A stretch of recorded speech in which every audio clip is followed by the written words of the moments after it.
நம்மளை பெற்றவங்க நம்ம கூட இருக்கும்போதே அவங்கள நல்லா பார்த்துக்கோங்க. ஏன்னா அவங்க நம்மளை விட்டு போனதுக்கப்புறம் நம்ம என்னதான் கதறி அழுதாலும் அவங்க திரும்பி வரப்போறதில்லை. கல்யாணம் பண்ணி கொடுத்தாலும் அப்பாவுக்கும் பொண்ணுக்கும் இடையில இருக்கிற பாசம் ஒரு துளி கூட குறைஞ்சதில்லை. என் அப்பாவை நான் லூசப்பா அழகப்பா அப்படின்னு சொல்லி நான் கொஞ்சமே திட்டுவேன்.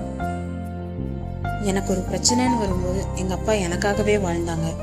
நிறைய சாக்ரிஃபைஸ் பண்ணாங்க. 50 100ன்னு கிடைச்சா கூட அதை தனக்குன்னு செலவு பண்ணிக்க மாட்டாங்க எங்கள் அப்பா. ஏகப்பட்ட பிரச்சனைகள், எல்லா பிரச்சனையும் சரியானதுக்கப்புறம் என் அப்பாவுக்கு நானும் என் கணவரும் எங்கள் அப்பாவை சாப்பிட வச்சு அழகு பார்க்கலான்னு நினச்சோம். ஆனால் அதுக்கு எங்களுக்கு கொடுத்து வைக்கல.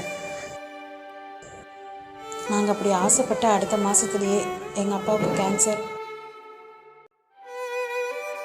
எங்கள் அப்பாவை எங்களால் காப்பாற்ற முடியல. இப்போ நான் வீட்டில் எது சமைச்சாலும் அப்பாவுக்கு இது ரொம்ப பிடிச்ச உணவாச்சே அப்படின்னு சொல்லிட்டு எனக்கு எது சமைச்சாலும் தோணும்.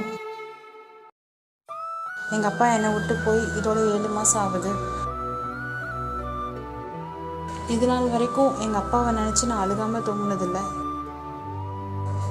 எங்கள் அப்பாவை நினைக்காம என்னால் இருக்க முடியல.